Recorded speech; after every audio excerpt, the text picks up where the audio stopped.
What's up, everybody? Hope you're doing well. Today I want to explore the relationship between fear, confidence, and capacity. Okay, so I'm not really sure where this is going to go. Like I said, I want to explore these things, but it's on my mind because yesterday Nisha and I had a max effort lower workout. We did deadlifts off of about 2 inches worth of mats. I worked up to 500, 550, and then a final set back at 500 for my top work on that lift. So those things all went very well, but the place where I think I learned the most yesterday was from the first to third heavy lift, so the 2 attempts at 500 pounds. When I reviewed the footage, and we talked about this in the workout as well because it was pretty apparent, the difference between the two sets, we noted that both lifts were still technically sound, right? On the first one, I approached the bar. I was in a calm mood. My posture was fairly relaxed, and the lift itself was decent. Did the bar move well? Okay, but it felt a little bit slow, if I'm honest. But the way that moved indicated to me that about 550 would be my top set for the day. So that's where I went to. On the second attempt at the 500, there was a difference. On that attempt, I had come from successfully pulling 550 and knowing that if I took 50 pounds off the bar, the only thing that could happen was it would move faster. And that if I had simply relaxed myself into that and went into the lift feeling confident and knowing that I was going to go move it very well and with the intent of moving it faster and better than the first one, I approached the bar completely different. My posturing is different. You can see the difference in the position of my shoulders. I'm having a little bit of fun. I realize that one of my tells when deadlifting is if I am nervous, then I take the extra time. Typically will hold my diaphragm and all of that a little longer, and that's my setup. When I know I'm about to smash, then I'm usually rubbing my two hands together in the places where I typically chalk because of the hook grip. So I realized that in watching the videos as kind of one of my tells as to whether or not I'm feeling confident at the moment, right? And so this begs the question of where do we derive that feeling of confidence, right? How do we know that we are able to withstand anything that comes across our path, right? Where does that sense of steadfast confidence and belief in oneself and one's ability come from? And how does that correlate with our ability or willingness to face fear? And I believe that comes from capacity, right? When we're training in the gym, we're always training to improve capacity. We're training to improve our capacity to lift more weight, training to improve our capacity to do more work and still be able to recover and benefit from it.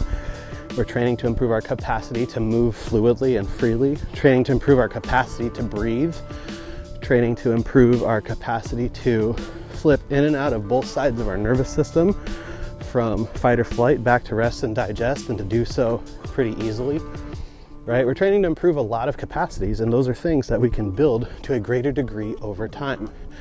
You can improve your capacity for strength and for work and for flexibility, but you can also improve your capacity in the other aspects of yourself, right? Not just physical. We can improve mental capacity. We can improve emotional capacity. We can improve spiritual capacity. We can improve social capacity. All of those things can be built. And one of the things that I've learned from the process of training, not just myself, but the couple hundred people that I've worked with over the years, is that you build confidence through arranging a series of progressively difficult challenges that are appropriate in scale, right? So what does this look like in the context of the gym? Well, when I was on-ramping new people at first, they don't have a lot of capacity, right? They don't know how to move correctly. They don't have a lot of physical awareness. Quite typically, they also didn't have a lot of emotional awareness because what brought them into the gym was stuffing those things down. And so one of the first things that I would do, like I've said before, is teach them how to breathe. We would start with 10 to 15 minutes of deep breathing in the upstairs before anything was done or spoken about related to lifting. And what this did was gave a very quick and very tangible way for them to build awareness of their breath and of their posture and where they hold tension in their body, and also aware of the mental and emotional aspects of breathing that typically also come up the first time that you're forced to lay down and relax and be with your thoughts and feelings, right? So the first thing we started with was building awareness so that they could start the process of building capacity to breathe and to be aware of their posture. After this breathing time, we would head downstairs, and for a brand new person, we're going to learn the basics of rooting and how to goblet squat with a kettlebell, how to become aware of where the pressure is in your feet, to become aware of how the way you hold the weight influences where the tension gets loaded into your body, right? For those of you who've gone through Clinical Defy, in that program, I outline the difference between tension and weight, right? Tension is our relationship with weight and how we move with weight, right? So I want a new person to build capacity to understand these things, right? And there was usually a gatekeeper type benchmark for someone to hit before I would allow them to get under a bar. Sometimes it would be, 50 reps with half their body weight in a goblet squat, or it might be they need to be able to do 100 kettlebell swings in less than 3 sets or something like that. But there is a baseline capacity that I wanted someone to hit before they were allowed to embark on the process of the barbell training, right? And the reason that was I needed those people to have a certain number of capacities before they were prepared for the next stage of their training, or before they were prepared to join into a group of other people already engaged in the process of powerlifting training, right? I need them to understand how a training group operates. I need them to understand the importance of assistance work and how the approach towards assistance work is different than the main lifts, right? I need them to have the capacity to withstand load and tension, right? A person who can goblet squat half their body weight for 50 reps is already decently strong, self-aware, has decent breathing patterns, and we've corrected their posture to a pretty significant degree while also teaching them body awareness and how to move and proper movement patterns.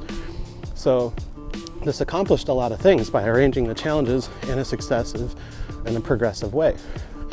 By doing it this way, if I didn't allow someone to get under the bar until they had a certain base level of capacities, then it prevented them from attempting challenges that they were not prepared to handle, right? I may have, in that same person who's brand new, they may be strong enough to make, 200-300 pounds go down and back up. It just might look like shit. So it doesn't train the things that I want them to train. It doesn't build the capacities that I'm still looking for them to build. Right, and if you think about the mental emotional aspect of that, by letting that person handle a challenge that they're not actually prepared for, that they don't have the capacity for, that's going to frame everything about the experience of training.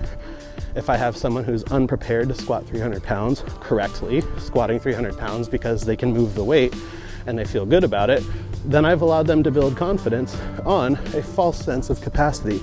They're not actually skilled in doing the lift. They just have prematurely taken on the feelings and emotions of being able to do the lift without actually having had to learn to do it well, right? So from that stage forward, every one of their training decisions is going to be based on progressing from that first accomplishment that they didn't actually earn.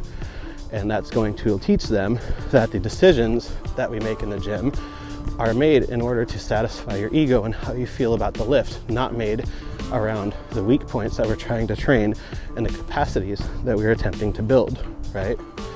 And so that's how I look at building confidence and building capacity. But where do those two things interplay still, and how do they relate to fear?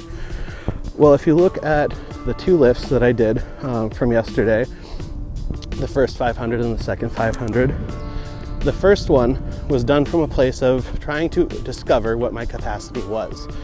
I was unsure of where I'm at. I've not trained these variations in a while, so I don't know what my top end is, and that affects the weight selections I make along the way, right? And how I determine those is based on how I feel the bar moving.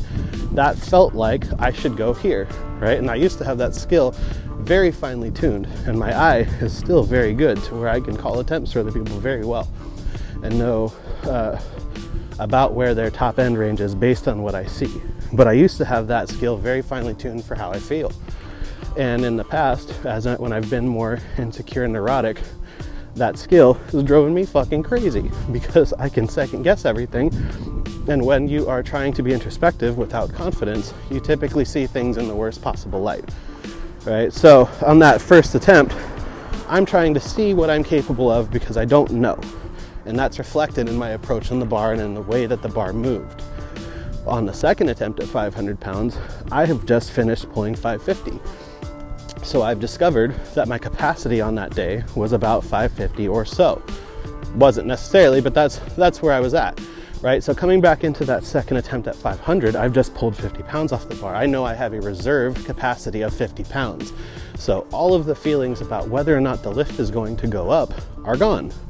It's not even a concern. I know it's going to move. And the only question is, how well am I going to move it now because I'm intentionally applying myself in these ways? And I know that I have a reserve capacity of strength to do this thing, right?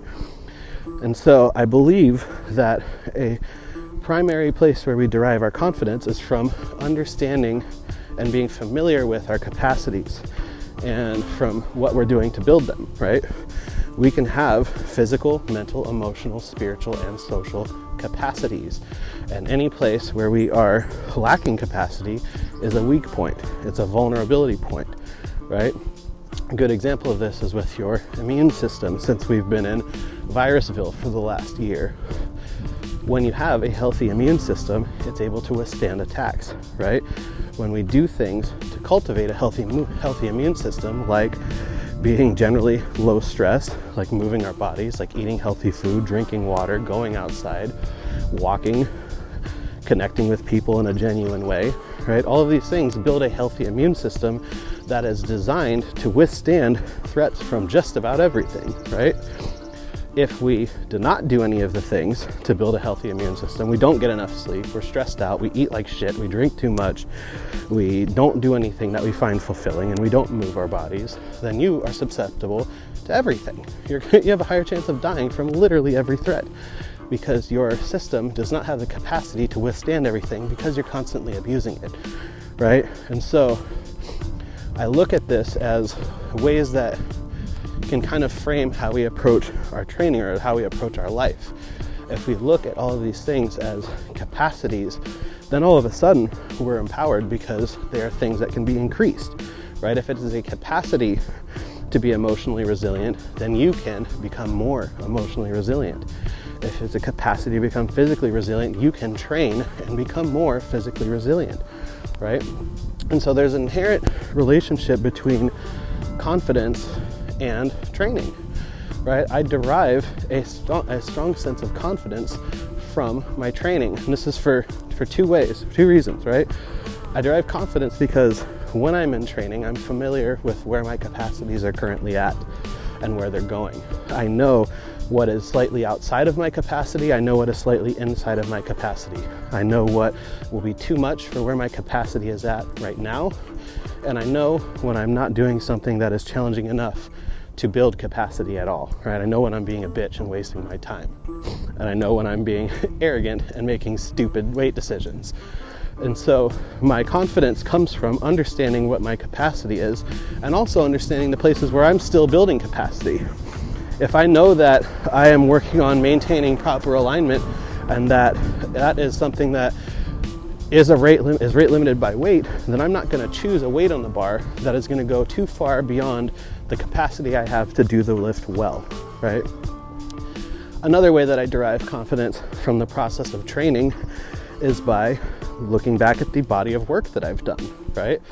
I can have confidence because I know everything that I have done. I know all of the challenges that I've faced. I know the progressive encounters where I've had to face fear or weakness, and I've seen them grow in scale as I've gotten older and moved through my life, right? And so when I face a challenge or I have a stressor in front of me, I weigh that against the capacity I've developed through the things I've faced in the past.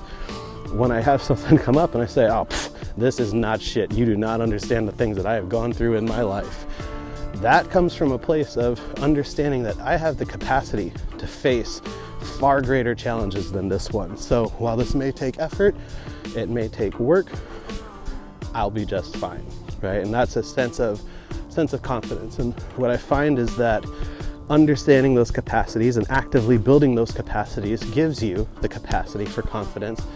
And then confidence becomes something that is very calm, it's resting. You relax into confidence because you understand where your capacities are, right? You can properly gauge and assess threats and keep them in their proper perspective relative to the body of work that you've done or your life experience, or the capacities that you've built through facing progressively more challenging instances. So I think that by looking at things in that conscious and intentional way, it helps to reframe fear and helps to almost eliminate it to some degree, because you realize that confidence comes from building capacity and facing fear. So when you're presented with a fear, it's actually an opportunity for you to build capacity and to build and increase your confidence.